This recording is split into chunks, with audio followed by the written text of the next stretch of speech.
Capítulo 18. Obsessão. A conselho de orientadores experimentados, o agrupamento que Alexandre emprestava preciosa colaboração reunia-se em noites previamente determinadas para atender aos casos de obsessão. Era necessário reduzir, tanto quanto possível, a heterogeneidade vibratória do ambiente, o que compelia a direção da casa a limitar o número de encarnados nos serviços de benefício espiritual.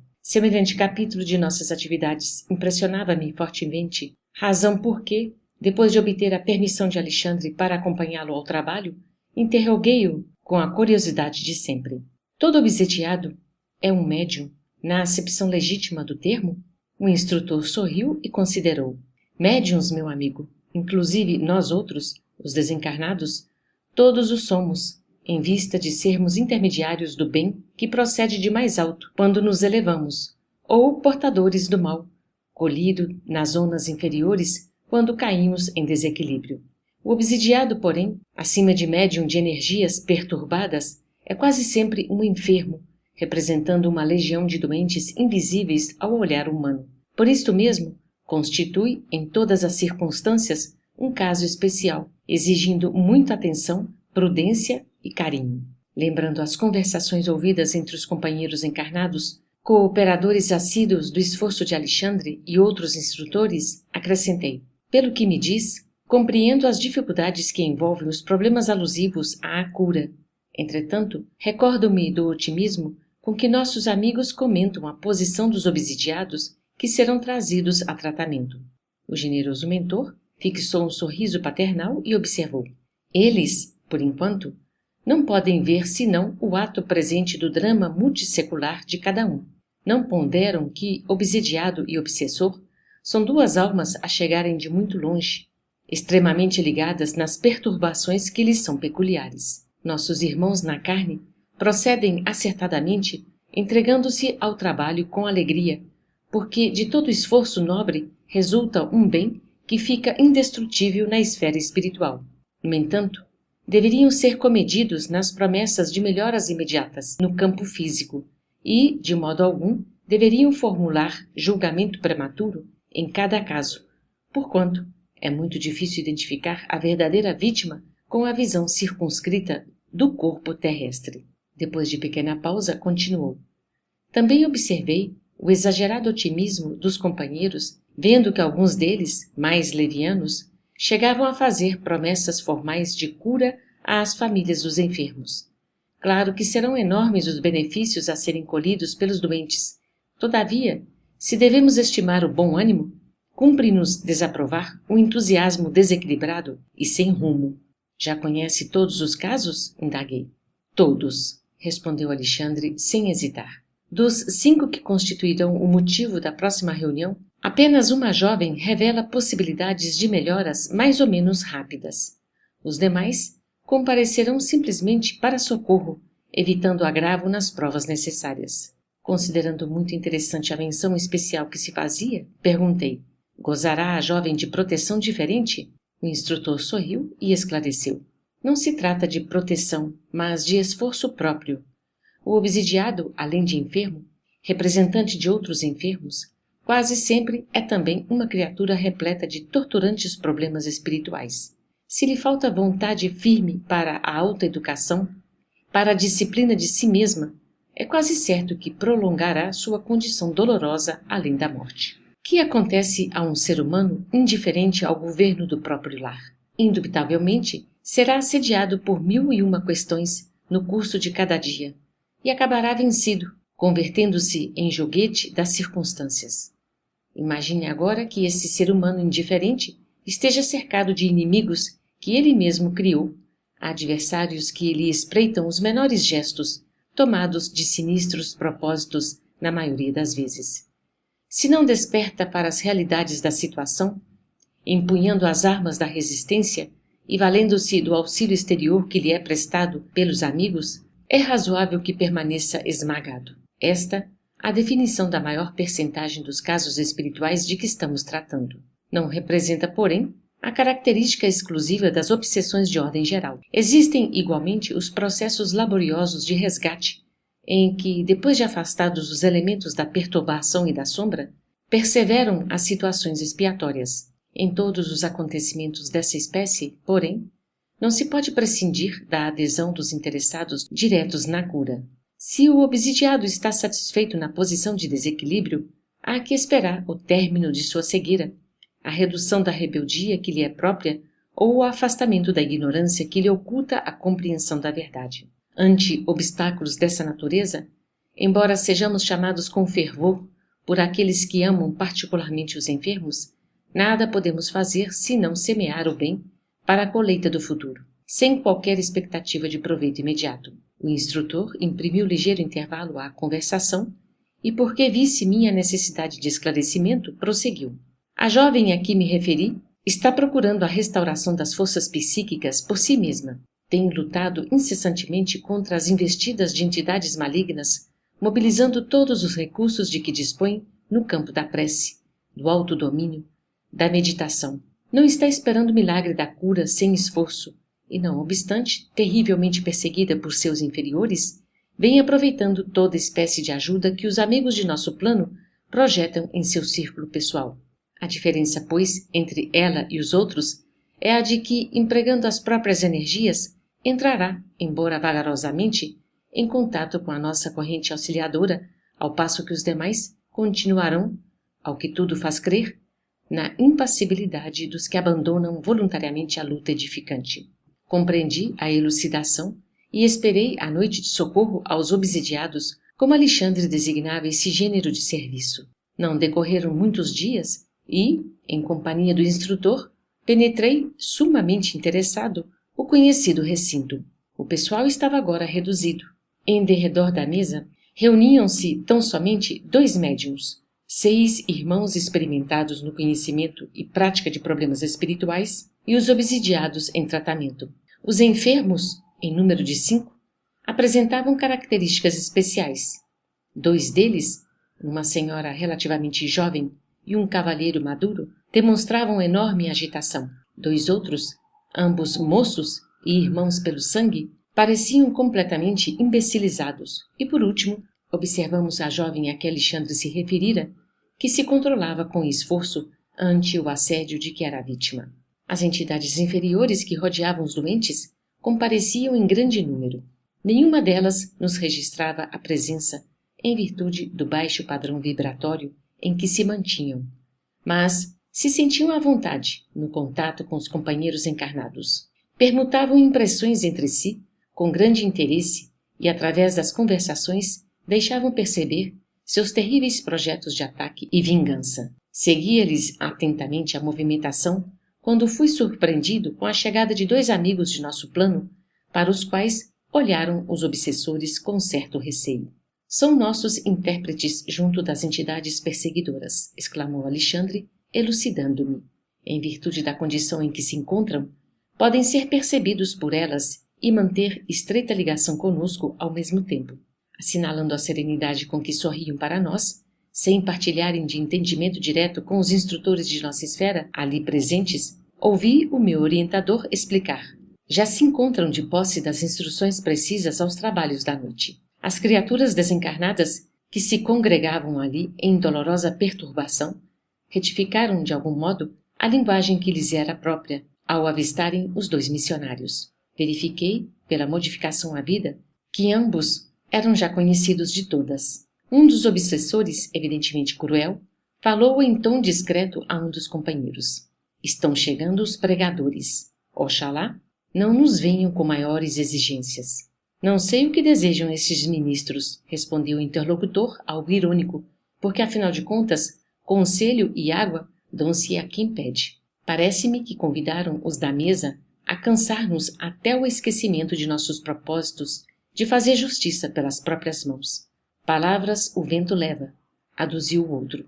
A essa altura, os novos amigos entravam em palestra com as entidades da sombra. Um deles dirigiu-se a uma senhora desencarnada, em tristes condições, que se ligava a um dos obsidiados em posição de idiota, e falou-lhe bondoso. Com que, então, minha irmã parece melhorada, mais forte. Ainda bem. Ela explodiu em crise de pranto. Todavia, Prosseguiu o missionário sem qualquer inquietude. Acalme-se. A vingança agrava os crimes cometidos. Para restabelecer a felicidade perdida, minha amiga, é necessário esquecer todo o mal. Enquanto abrigar pensamentos de ódio, não poderá atingir as melhores que deseja. A cólera perseverante constitui estado permanente de destruição. Não conseguirá articular os elementos da paz íntima até que perdoe de coração. É quase impossível, respondeu a interpelada. Esse homem afrontou meu ideal de mulher, lançou-me à corrupção, escarneceu de minha sorte, transformou-me o destino em corrente de males. Não será justo que pague agora? Não apregoam que o Pai é justo? Eu não vejo, porém, o Pai, e preciso fazer justiça usando minhas próprias forças. E, porque o doutrinador desencarnado a fitasse, compadecido, murmurou: e se fosse o Senhor a mulher? Ponha-se no meu caso e pense como procederia. Pontificar-se-ia a desculpar os malvados que lhe atiraram lama ao coração? Cerraria as portas da memória a ponto de anestesiar os mais belos sentimentos do caráter? Não acredito. O Senhor reagiria como estou reagindo.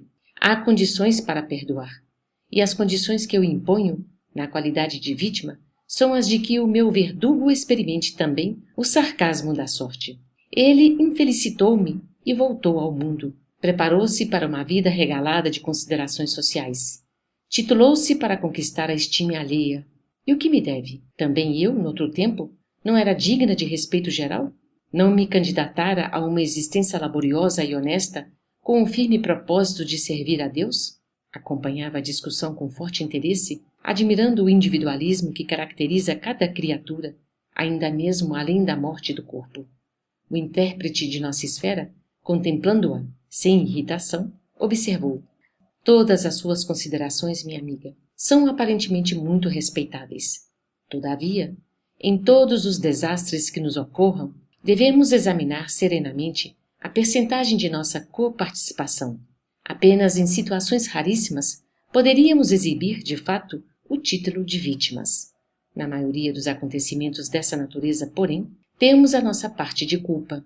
Não podemos evitar que a ave de rapina cruze os ares sobre a nossa fronte, mas podemos impedir que faça ninho em nossa cabeça. Nesse ponto, a interlocutora, parecendo melindrada, acentuou asperamente: suas palavras são filhas da pregação religiosa, mas eu estou à procura da justiça. E, com riso irônico, terminava: aliás, da justiça apregoada por Jesus. O missionário não se exaltou ante o sarcasmo do gesto que acompanhou a observação ingrata e disse-lhe bondoso: a justiça. Quantos crimes se praticam no mundo em seu nome? Quantos homens e mulheres que, em procurando fazer justiça sobre si mesmos, nada mais fazem que incentivar a tirania do eu. Refere-se a irmã ao Divino Mestre. Que espécie de justiça reclamou o Senhor para ele quando vergava sobre a cruz? Nesse sentido, minha amiga, o Cristo nos deixou normas de que não deveremos esquecer. O Mestre mantinha-se vigilante de todos os atos alusivos à justiça para os outros. Defendeu os interesses espirituais da coletividade até a suprema renunciação. Entretanto, quando surgiu a ocasião do seu julgamento, guardou o silêncio e a conformação até o fim. Naturalmente, não desejou o Mestre, com semelhante atitude, desconsiderar o serviço sagrado dos juízes retos no mundo carnal, mas preferiu adotá-la, estabelecendo o padrão de prudência para todos os discípulos de seu Evangelho, nas mais diferentes situações. Ao se tratar de interesses alheios, minha irmã, devemos ser rápidos na justificação legítima. Entretanto, quando os assuntos difíceis e dolorosos nos envolvem o eu, convém moderar todos os impulsos de reivindicação. Nem sempre a nossa visão incompleta nos deixa perceber a altura da dívida que nos é própria. E, na dúvida, é lícita a abstenção. Acredita que Jesus tivesse algum débito para merecer a sentença condenatória? Ele conhecia o crime que se praticava, possuía sólidas razões para reclamar o socorro das leis. No entanto, preferiu silenciar e passar, esperando-nos no campo da compreensão legítima. É que o Mestre, acima do olho por olho, das antigas disposições da lei, ensinou o amai-vos uns aos outros, praticando-o invariavelmente. Confirmou a legalidade da justiça mas proclamou a divindade do amor.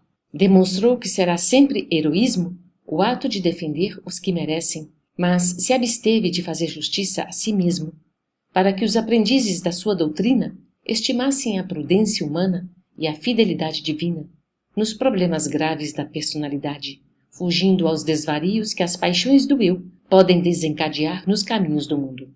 A interlocutora, em face da argumentação veemente e bela, emudeceu, fortemente impressionada.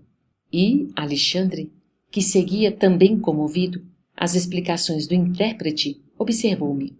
O trabalho de esclarecimento espiritual, depois da morte, entre as criaturas, exige de nós outros muita atenção e carinho. É preciso saber semear na terra abandonada dos corações desiludidos que se afastam da crosta sob tempestades de ódio e angústia desconhecida. Diz o livro sagrado que no princípio era o Verbo. Também aqui, diante do caos desolado dos espíritos infelizes, é necessário utilizar o Verbo no princípio da verdadeira iluminação. Não podemos criar sem amor, e somente quando nos preparamos devidamente, edificaremos com êxito para a vida eterna. Silenciando a entidade que fora criteriosamente advertida, passei a observar a senhora, ainda jovem, que se mostrava sob irritação forte no recinto, preocupando os amigos encarnados.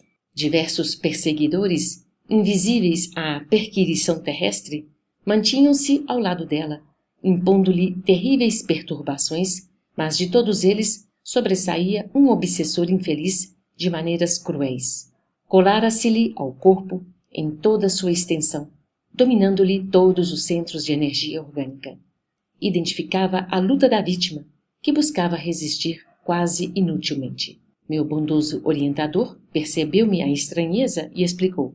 Este, André, representa um caso de possessão completa e, dirigindo-se ao intérprete que argumentava momentos antes, recomendou-lhe estabelecer ligeiro diálogo com o perseguidor temível, para que eu ajuizasse quanto ao assunto. Sentindo-se tocado pela destra carinhosa do nosso companheiro, o infortunado gritou: Não, não!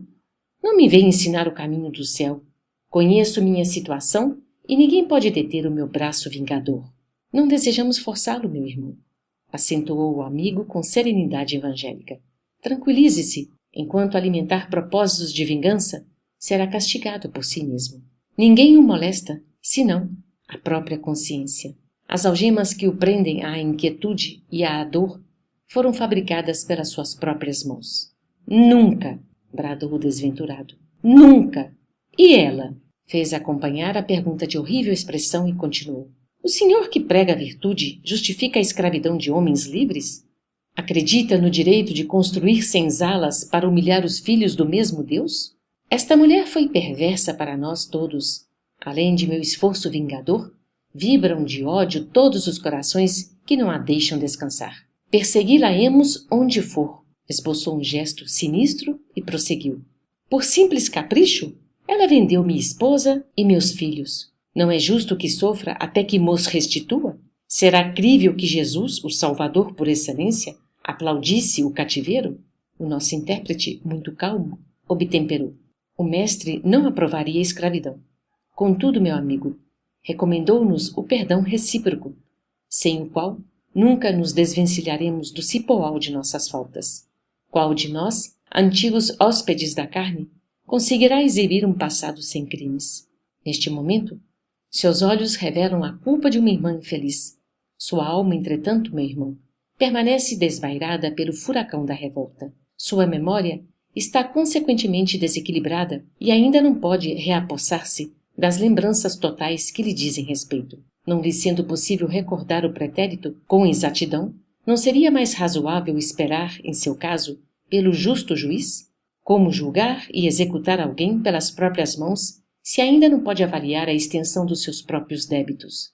O revoltado parecia chocar-se ante os argumentos ouvidos, mas, longe de capitular em sua posição de perseguidor, respondeu asperamente. Para os mais fracos, suas observações serão valiosas. Não para mim, porém, que conheço as sutilezas dos pregadores de sua esfera. Não abandonarei meus propósitos. Minha situação não se resolverá com simples palavras. Nosso companheiro, compreendendo o endurecimento do antagonista e, apiedando-se-lhe da ignorância, continuou, em tom fraterno: não se trata de sutileza, e sim de bom senso. Aliás, não desejo retirar-lhe as razões de natureza individualista, mesmo porque vigorosos laços unem-lhe a influenciação à mente da vítima. Entretanto, apelo para os sentimentos nobres que ainda vibram em seu coração, fazendo-lhe reconhecer que, sem as desculpas recíprocas, não liquidaremos nossos débitos. Em geral, o credor exigente é cego para com os próprios compromissos. A sua reclamação, na essência, deve ser legítima. No entanto, é estranhável o seu processo de cobrança, no qual não descubro qualquer vantagem, visto que suas atividades de vingador, além de aprofundar suas chagas íntimas, tornam-no antipático aos olhos de todos os companheiros. Ferido talvez, mas fundamente em sua vaidade, o obsessor calou-se, enquanto o intérprete se voltava para nós, indagando de meu orientador quanto à conveniência de ajudar-se magneticamente ao infeliz, a fim de que as reminiscências dele pudesse abranger alguns quadros do passado distante. Alexandre, todavia, considerou: não seria oportuno dilatar-lhe as lembranças. Não conseguiria compreender. Antes de maior auxílio ao seu entendimento, é necessário que sofra. Aproveitando a pausa mais longa que se fizera entre todos, observei detidamente a pobre obsidiada.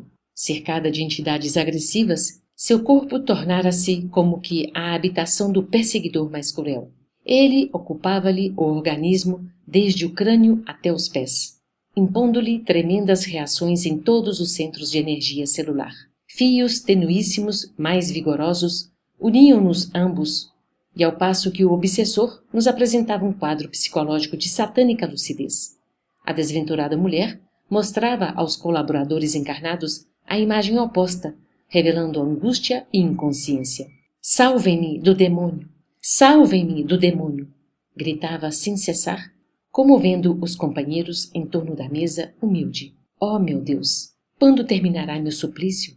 Olhos desmesuradamente abertos, como a fixar os inimigos invisíveis à observação comum. Bradava angustiosamente após ligeiros instantes de silêncio. Chegaram todos do inferno. Estão aqui. Estão aqui. Ai! Ai! Seus gemidos semelhavam-se a longos silvos estertorosos. Atendendo-me à expectação, esclareceu o instrutor. Esta jovem senhora apresenta doloroso caso de possessão. Desde a infância, era perseguida pelos adversários tenazes de outro tempo. Na vida de solteira, porém, no ambiente de proteção dos pais, ela conseguiu, de algum modo, subtrair-se à integral influenciação dos inimigos persistentes, embora lhe sentisse a atuação de maneira menos perceptível. Sobrevindo, no entanto, às responsabilidades do matrimônio, em que, na maioria das vezes, a mulher recebe maior quinhão de sacrifícios, não pôde mais resistir. Logo após o nascimento do primeiro filhinho, caiu em prostração mais intensa, oferecendo oportunidade aos desalmados perseguidores e, desde então, experimenta penosas provas. Ia expor novas questões que o assunto suscitava, mas o instrutor amigo fez-me ver que a reunião de auxílio, por parte dos encarnados, teria início naquele mesmo instante. Precisávamos manter o concurso vigilante da fraternidade. Observei, agradavelmente surpreendido, as emissões magnéticas dos que se reuniam ali, em tarefa de socorro, movidos pelos mais santo impulso de caridade redentora. Nossos técnicos em cooperação avançada valiam-se do fluxo abundante de forças benéficas, improvisando admiráveis recursos de assistência não só aos obsidiados, mas também aos infelizes perseguidores. De todos os enfermos psíquicos, somente a jovem resoluta a que nos referimos conseguia aproveitar nosso auxílio 100%. Identificava-lhe o valoroso esforço para reagir contra o assédio dos perigosos elementos que a cercavam. Envolvida na corrente de nossas vibrações fraternas, recuperara a normalidade orgânica absoluta, embora em caráter temporário. Sentia-se tranquila, quase feliz. Apesar de manter-se em trabalho ativo, Alexandre chamou-me a atenção, assinalando o fato. Esta irmã, disse o orientador, permanece, de fato, no caminho da cura. Percebeu a tempo que a medicação, qualquer que seja, não é tudo no problema da necessária restauração do equilíbrio físico, Já sabe que o socorro de nossa parte representa material que deve ser aproveitado pelo enfermo desejoso de restabelecer-se. Por isso mesmo, desenvolve toda a sua capacidade de resistência, colaborando conosco no interesse próprio. Observe, efetivamente, sentindo-se amparada pela nossa extensa rede de vibrações protetoras, a jovem emitia vigoroso fluxo de energias mentais, expelindo todas as ideias malsãs que os desventurados obsessores lhe haviam depositado na mente, absorvendo em seguida os pensamentos regeneradores e construtivos que a nossa influenciação lhe oferecia. Aprovando-me o minucioso exame com um gesto significativo, Alexandre tornou a dizer: apenas o doente convertido voluntariamente em médico de si mesmo atinge a cura positiva. No doloroso quadro das obsessões, o princípio é análogo. Se a vítima capitula sem condições ante o adversário, entrega-se-lhe totalmente e torna-se possessa após transformar-se em autômato à mercê do perseguidor. Se possuir vontade frágil e indecisa, habitua-se à persistente atuação dos verdugos e vicia-se no círculo de irregularidades de muito difícil corrigenda, porquanto se converte aos poucos em polos de vigorosa atração mental aos próprios algozes. Em tais casos, nossas atividades de assistência estão quase circunscritas a meros trabalhos de socorro, objetivando resultados longínquos. Quando encontramos, porém, o enfermo interessado na própria cura, valendo-se de nossos recursos para aplicá-los à edificação interna, então podemos prever triunfos imediatos. Calando-se o instrutor, prossegui observando os serviços que se desenrolavam no recinto. O doutrinador encarnado, companheiro de grande e bela sinceridade, era o centro de um quadro singular. Seu tórax convertera-se num foco irradiante e cada palavra que lhe saía dos lábios semelhava-se a um jato de luz alcançando diretamente o alvo, fosse ele os ouvidos perturbados dos enfermos ou o coração dos perseguidores cruéis. Suas palavras eram, com efeito, de uma simplicidade encantadora, mas a substância sentimental de cada uma assombrava pela sublimidade, elevação e beleza. Reparando-me a estupefação, Alexandre veio em meu socorro esclarecendo: estamos aqui numa escola espiritual. O doutrinador humano encarrega-se de transmitir as lições. Você pode registrar, porém, que para ensinar com êxito não basta conhecer as matérias do aprendizado e ministrá-las. Antes de tudo, é preciso senti-las e viver-lhes a substancialidade no coração. O ser humano que apregoa o bem deve praticá-lo, se não deseja que as suas palavras sejam carregadas pelo vento, como simples eco de um tambor vazio. O companheiro que ensina a virtude, vivendo-lhe as grandezas em si mesmo, tem o verbo carregado de magnetismo positivo, estabelecendo edificações espirituais nas almas que o ouvem. Sem essa característica, a doutrinação quase sempre é vã. Vendo o quadro expressivo, analisado pelos esclarecimentos do instrutor, compreendi que o contágio pelo exemplo não constitui fenômeno puramente ideológico, mas sim que é um fato científico nas manifestações magnético-mentais. Com exceção da pobre irmã, que se encontrava possessa, os demais obsidiados naqueles momentos ficavam livres da influência direta dos perseguidores. Entretanto, menos a jovem que reagia valorosamente, os outros apresentavam singular inquietude, ansiosos de se reunirem de novo ao campo de atração dos algozes. Auxiliares nossos haviam arrebatado os verdugos, expulsando-os daqueles corpos enfermos e atormentados. Todavia, os interessados nas melhoras físico-psíquicas primavam pela ausência íntima, conservando-se a longa distância espiritual dos ensinamentos que o doutrinador encarnado, ao influxo dos mentores de mais alto, ministrava com admirável sentimento. A atitude deles era de insatisfação e ansiedade. Dir-se-ia que não suportavam a separação dos obsessores invisíveis. Habituado a enfermos que, pelo menos aparentemente, demonstravam desejo de cura, estranhei a posição mental daqueles que se reuniam em pequenino grupo, à nossa frente, tão lamentavelmente desinteressados do remédio que a espiritualidade lhes oferecia por amor. Alexandre percebeu-me a surpresa e observou-me. Em geral, 90% dos casos de obsessão que se verificam na crosta constituem problemas dolorosos e intrincados. Quase sempre, o obsidiado padece de lastimável cegueira com relação à própria enfermidade. E, porque não atende ao chamamento da verdade pela cristalização personalista, torna-se presa fácil e inconsciente, embora responsável, de perigosos inimigos das zonas de atividades grosseiras. Comumente, verificam-se casos dessa natureza em vista de ligações vigorosas e profundas pela afetividade mal dirigida ou pelos detestáveis laços do ódio, que em todas as circunstâncias é a confiança desequilibrada convertida em monstro. O orientador amigo fez longa pausa, verificando os trabalhos em curso, mas, como quem desejasse socorrer-me, com lições inesquecíveis na luta prática, prosseguiu, apesar das absorventes obrigações da hora. Por esse motivo, André, ainda mesmo para o psiquiatra, esclarecido à luz do espiritismo cristão, a maioria dos casos desta ordem é francamente desconcertante. Em virtude dos ascendentes sentimentais, cada problema destes exige solução diferente. Além disso, importa notar que os nossos companheiros encarnados observam somente uma face da questão, quando cada processo desse teor se caracteriza por aspectos infinitos, com vistas ao passado dos protagonistas encarnados e desencarnados. Diante do obsidiado, fixam apenas um imperativo imediato, o afastamento do obsessor. Mas, como rebentar, de um instante para o outro, algemas seculares forjadas nos compromissos recíprocos da vida em comum? Como separar seres que se agarram uns aos outros ansiosamente por compreenderem que na dor de semelhante união permanece o preço do resgate indispensável? Efetivamente, não faltam os casos raros, embora, de libertação quase instantânea.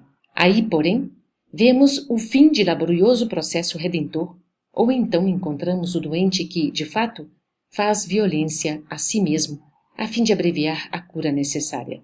Examinando a extensão dos obstáculos ao restabelecimento completo dos enfermos psíquicos, considerei. Depreende-se então que... Alexandre, porém, não me deixou terminar. Cortando-me a frase inoportuna, respondeu. Já sei o que vai dizer. Verificando as dificuldades que relaciono para o seu aprendizado natural, você pergunta se não será infrutífero o nosso trabalho e se não será melhor entregar o obsidiado à própria sorte. Esta observação, contudo, é um contrassenso. Se você estivesse na terra, ainda na carne, e visse um filho amado em condições pré-agônicas, totalmente desenganado pela medicina humana, teria coragem de abandoná-lo ao sabor das circunstâncias? Não confiaria em algum recurso inesperado da providência divina? Não aguardaria ansioso a manifestação favorável da natureza? Quem está firmemente no âmago do coração de um ser humano, nosso irmão, para dizer com certeza matemática se ele vai reagir contra o mal ou deixar de fazê-lo, se pretende o repouso ou o trabalho ativo? Não podemos, desse modo, mobilizar qualquer argumento intelectual para fugir ao nosso dever de assistência fraterna ao ignorante e sofredor. Urge atender à nossa parte de obrigação imediata, compreendendo que a construção do amor é também uma obra de tempo. Nenhuma palavra, nenhum gesto ou pensamento, nos serviços do bem, permanece perdido. Compreendi a nobreza da observação e mantive-me em silêncio, porque o meu orientador voltasse a cooperar ativamente nos trabalhos em andamento. Passei a examinar os doentes psíquicos, enquanto o doutrinador terreno prosseguia em sua luminosa tarefa de evangelização. A jovem que reagia contra a perigosa atuação dos habitantes das sombras demonstrava regular normalidade em seu aparelho fisiológico. Semelhava-se a alguém que movimentava todas as possibilidades da defensiva para conservar intacto o equilíbrio da própria casa. Entretanto, os demais exibiam lamentáveis condições orgânicas. A desventurada possessa apresentava sérias perturbações, desde o cérebro até os nervos lombares e sacros, demonstrando completa desorganização do centro da sensibilidade, além de lastimável relaxamento das fibras motoras. Tais desequilíbrios não se caracterizavam apenas no sistema nervoso, mas igualmente nas glândulas em geral e nos mais diversos órgãos. Nos demais obsidiados, os fenômenos de degradação física não eram menores. 2 deles revelavam estranhas intoxicações no fígado e rins. Outro mostrava singular desequilíbrio do coração e pulmões, tendendo à insuficiência cardíaca em conúbio com a pré-tuberculose avançada. Enquanto examinava atento aqueles inquietantes quadros clínicos, o orientador encarnado da Assembleia, fazendo-se intérprete de grandes benfeitores do nosso plano de ação, espalhava o amor cristão e a sabedoria evangélica a longos jorros, efetuando com extrema fidelidade ao Cristo a semeadura da caridade, da luz, do perdão. Desejando a minha elevação nas atividades construtivas, Alexandre aproximou-se de mim e observou: repare no serviço de fraternidade legítima. Não temos o milagre das transformações repentinas, nem a promoção imediata aos planos mais elevados dos que se demoram no campo inferior. A tarefa é de sementeira, de cuidado, persistência e vigilância. Não se quebram grilhões de muitos séculos num instante, nem se edifica uma cidade num dia. É indispensável desgastar as algemas do mal com perseverança e praticar o bem com ânimo evangélico. Os serviços iam a termo. Percebendo que o meu instrutor voltava à nossa conversação mais fácil, expus-lhe as minhas observações, perguntando em seguida: ante os distúrbios fisiológicos que me foi dado verificar nos enfermos psíquicos, devo considerá-los como doentes do corpo também? Perfeitamente, asseverou o instrutor. O desequilíbrio da mente pode determinar a perturbação geral das células orgânicas. É por esse motivo que as obsessões quase sempre se acompanham de característicos muito dolorosos. As intoxicações da alma determinam as moléstias do corpo. Antes que eu pudesse voltar às perguntas, percebi que a reunião estava sendo definitivamente encerrada por parte dos amigos da crosta. Interrompera-se a cadeia magnética defensiva. Notei, surpreendido, que a jovem resoluta e firme na fé alcançara melhoras consideráveis, enquanto a possessa ia retirar-se com a situação inalterada. Reparei os 3 outros enfermos. Tão logo se quebrou a corrente de vibrações benéficas ali estabelecida, voltaram a atrair intensamente os verdugos invisíveis, a cuja influenciação se haviam habituado, demonstrando escasso aproveitamento. Valendo-me da hora, acerquei-me de Alexandre para não perder as suas lições alusivas ao assunto e indaguei: como atingir as conclusões finais no tratamento aos obsidiados? Ele sorriu e respondeu: em todas as nossas atividades de socorro, há sempre imenso proveito, ainda mesmo quando a sua extensão não seja perceptível ao olhar comum. E qualquer doente dessa natureza que se disponha a cooperar conosco em benefício próprio, colaborando decididamente na restauração de suas atividades mentais, regenerando-se à luz da vida renovada no Cristo, pode esperar o restabelecimento da saúde relativa do corpo terrestre. Quando a criatura, todavia, roga a assistência de Jesus com os lábios, sem abrir o coração à influência divina, não deve aguardar milagres de nossa colaboração. Podemos ajudar, socorrer, contribuir, esclarecer. Não é, porém, possível improvisar recursos cuja organização é trabalho exclusivo dos interessados. Penaliza-me, porém, o quadro clínico dos obsidiados infelizes. Considerei sob forte impressão. Quão dolorosa a condição física de cada um. Sim, sim, revidou o instrutor. O problema da responsabilidade não se circunscreve a palavras. É questão vital no caminho da vida.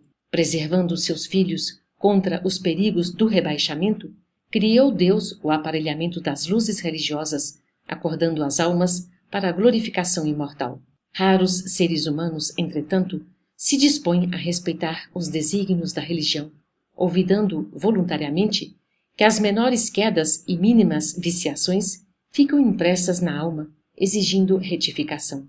Você está observando aqui alguns pobres obsidiados em processo positivo de tratamento, mas esquece que inúmeras criaturas, ainda na carne, não obstante informadas pela religião quanto às necessidades do espírito, se deixam empolgar pelo apego vicioso ao campo de cessações de vária ordem, contraindo débitos, assumindo compromissos pesados e arrastando companheiros outros em suas aventuras menos dignas, forjando laços fortes para os dolorosos dramas de obsessão do futuro.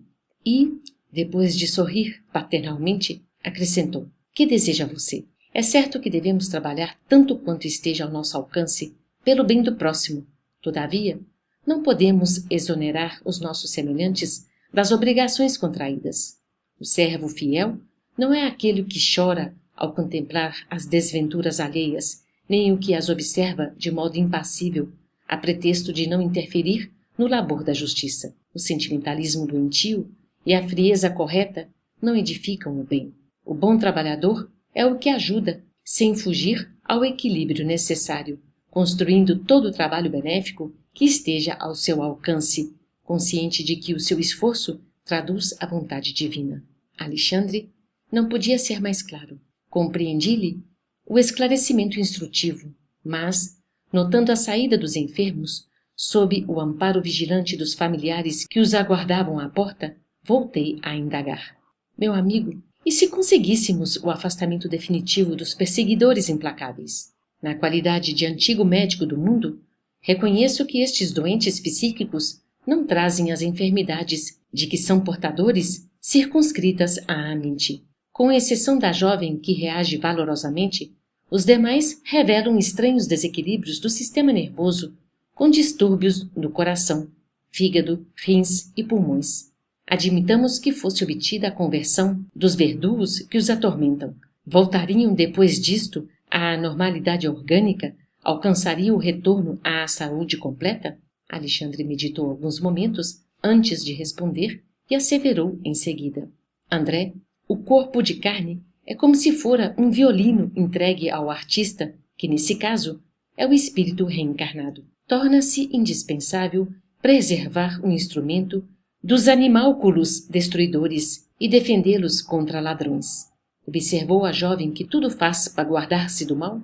Tem estado a cair sob os golpes dos perseguidores que lhe assediam impiedosamente o coração. Entretanto, como alguém que atravessa longa e perigosa senda sobre o abismo, confiante em Deus, ela tem recorrido à prece, incessantemente, estudando a si mesmo e mobilizando as possibilidades de que dispõe para não perturbar a ordem dentro dela própria. Na tentação de que é vítima, tem essa irmã a provação que a redime. Ela, porém, com o heroísmo silencioso de seu trabalho, tem esclarecido os próprios perseguidores, compelindo-os à meditação e à disciplina. Segundo vê, essa lutadora sabe preservar o instrumento que lhe foi confiado e, convertida em doutrinadora dos verdugos, pelo exemplo de resistência ao mal, transforma os inimigos iluminando a si mesma. Ante a colaboração desta natureza, temos o problema da cura altamente facilitado. Não se verificará, porém, o mesmo com aqueles que não se acautelam com a defesa do instrumento corporal. Entregue aos malfeitores, o violino simbólico a que nos referimos pode permanecer semidestruído e, ainda que seja restituído ao legítimo possuidor, não pode atender ao trabalho da harmonia com a mesma exatidão de outro tempo.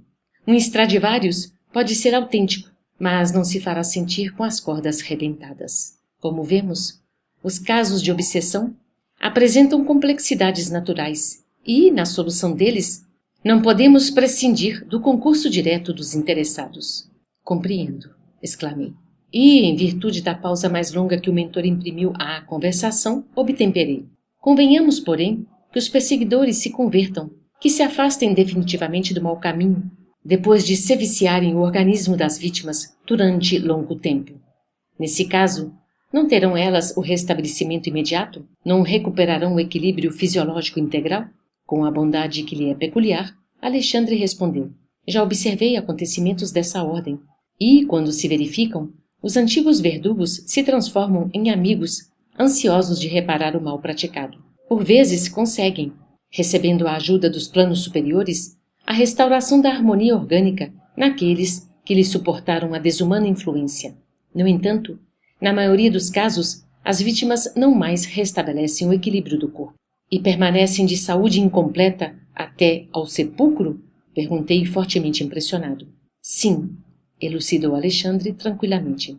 Observando-me, porém, o espanto enorme, o orientador acrescentou: seu assombro prende-se ainda à deficiente análise humana. perseguidor, reconhecido como tal, entre os companheiros encarnados, pode revelar modificações, mas talvez a suposta vítima não esteja convertida. Na obsessão, as dificuldades não são unilaterais. O eventual afastamento do perseguidor nem sempre significa a extinção da dívida. E, em qualquer parte do universo, André, receberemos sempre de acordo com as nossas próprias obras. O assunto sugeria grandes e belas interrogações, mas exigências outras requisitavam-nos mais além. Alexandre dispôs-se a partir, despedindo-se, afetuoso, dos cooperadores, e acompanhei-o, em silêncio, meditando na grandeza das mínimas disposições da justiça divina.